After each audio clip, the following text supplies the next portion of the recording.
So more and more Jews and supporters of Israel are waking up to the sobering reality that the demands of the West and international organizations making demands on Israel and how she acts in times of war are not just double standards, but they are so ridiculous as to be impossible standards to meet. And as Brendan O'Neill put it, it's basically, they might as well be saying, why won't the Jews just let themselves be killed? That it's disingenuous, that it's not fair, and it's not really about the Jewish people, looking after the Jewish people's best interests, as well as the rest of humanity and others involved. And Melanie Phillips expresses this in a recent interview she did with John Anderson. I want to show you how she's basically saying more and more people are realizing in the Jewish community that we're not having this anymore. Have a watch. In Lebanon, there are something like 150,000 missiles sitting there by under the aegis of the Iranian-backed Hezbollah, aimed at the whole of Israel. 150,000? Yeah, and Iran is there with a sort of pincer movement. Iran is funding the Hamas and the PIJ in Gaza, and Israel won't have it. Israel says, excuse me, we are not going ever again to sit down and be exterminated. We're going to fight to defend ourselves, and we'll do it in a proportionate way. We will do it in a way which you don't do, you the Americans, you the West. We will take care, as far as we can, to avoid civilian casualties. But the West goes, well, that's just your problem, and we expect you to resolve this by peaceful means, by negotiating with the Palestinians. And it's like completely mad, because the Palestinian Authority, forget the Hamas, the Palestinian Authority does everything it can to reject Israel's existence. It teaches its children the whole time that their highest calling is to murder Israeli Jews and steal their land. And this is ignored completely. I spend most of my time now in Israel, and so I see it up front there, and I see up front here in Britain how Britain treats Israel and how Israel is treated by the so-called civilized world. I say so-called because the way it treats Israel is not civilized. They've constructed a mythology about the Arab-Israel impasse. The mythology is you got two sets of people with a claim to the land. Not for us to say anything about those claims, but they have a claim to the land. It's so obvious. Just divide the land. And then it's over. Why aren't they dividing the land? Well, Israel is in the way, because Israel says we can't agree to this, we can't agree to that. So Israel's in the way. And there are bits of the Western world which are pro-Israel. They do get it. They do understand. But by and large, the Western world does not regard Israel as a legitimate entity. For example, the historic dependence upon the Arab world, Arab oil, has distorted a lot of political priorities in the West, that kind of thing. Now, in my view, if you have that kind of moral corruption in terms of international dealings on the part of the West, it's a corruption which doesn't just stop at Israel. It's a corruption which basically is based on an inversion of truth and lies, justice and injustice, victim and aggressor.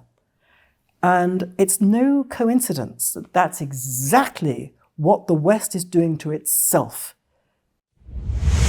Yeah, absolutely fascinating. Really fascinating discussion. And this point about narrative inversion, how truth becomes lies, lies become truth. And by the way, the Palestinian cause has pulled an absolute blinder. They've done an incredible PR job of convincing the world of all this nonsense.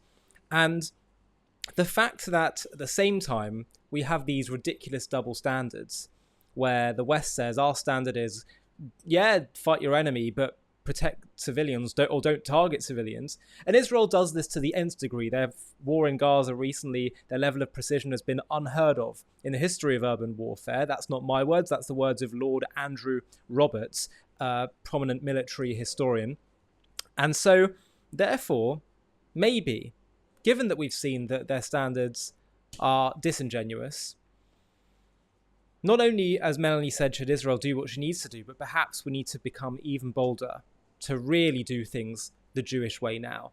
We're trying it their way, and clearly, if we stick to exactly what they want, they're not or what their moral standards are, and they call it genocide, well then frankly, we should just do what we need to do.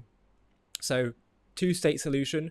We tried dancing to their tunes, even though it's very clear that the Palestinian cause from beginning until end is one massive lie, and it's just a cynical ploy to get rid of Israel. It's not a genuine nationalist cause.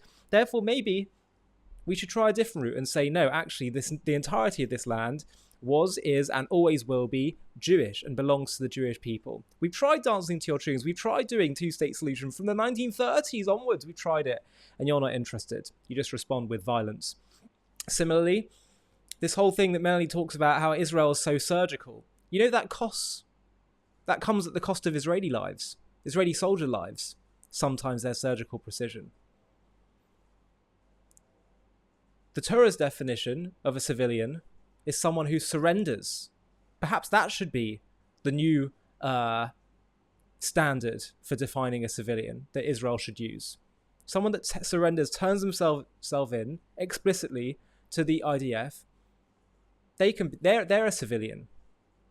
But to say that the IDF should have to determine, of course, target Hamas, but to have to determine in the heat of battle who isn't a civilian, when they hide behind civilians, when civilians dress up, Hamas dress up as civilians, when many civilians are complicit with Hamas, it's a ridiculous expectation, especially when it's not a war that Israel started. And similarly, with all these threats from abroad, from Lebanon and Iran, it is not moral to have to just sit there and wait as you have 100,000 rockets on your doorstep.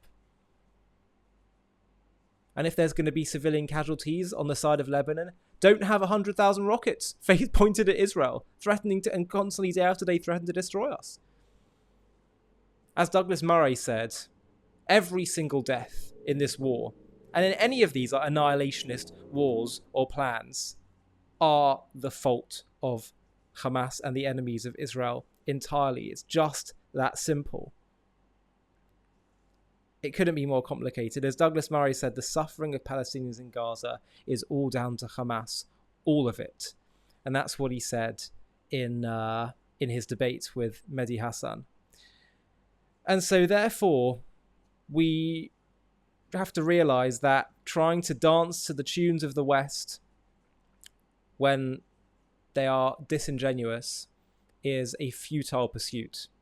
It's one that will simply get us mad, because we'll think we are doing what you'd expect us to do, and you consider moral, and you're still calling us genociders and colonizers and all that, even though it's all nonsense. And by the way, I really recommend, if you haven't seen it already, you watch a video we did on how, if you type into YouTube, they are guilty, how anti-Israel activists are guilty of everything they accuse Israel of. You'll see a video where I go through every single word: apartheid, genocide, ethnic cleansing, all these things, and how actually the anti-Israel side is guilty of the very things they accuse Israel of. The fact that an Al Jazeera photojournalist who decried Israel's treatment of the Palestinians during the war was himself holding hostages, imprisoning them, should make you realize that you should dismiss all these smears, the shame, the nonsense. It's not worth your time. It's not worth your emotional or mental energy. Instead, we should do everything we need to do to strengthen Israel, both spiritually, mentally, physically, in all senses, because that is the way we thrive. The only language they understand in the Middle East is a language of strength.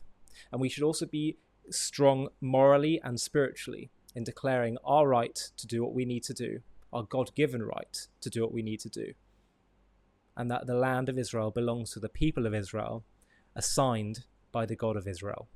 Hi, thank you so much for watching. To watch another one, click here. To stay up to date with all our content, click here to subscribe. And if you're able to, you can help support JTV to grow and grow by clicking join below this video, where you can become a member and get perks including early access to videos and private live discussions with me. But most of all, you'll be partnering with us on our mission to change the world.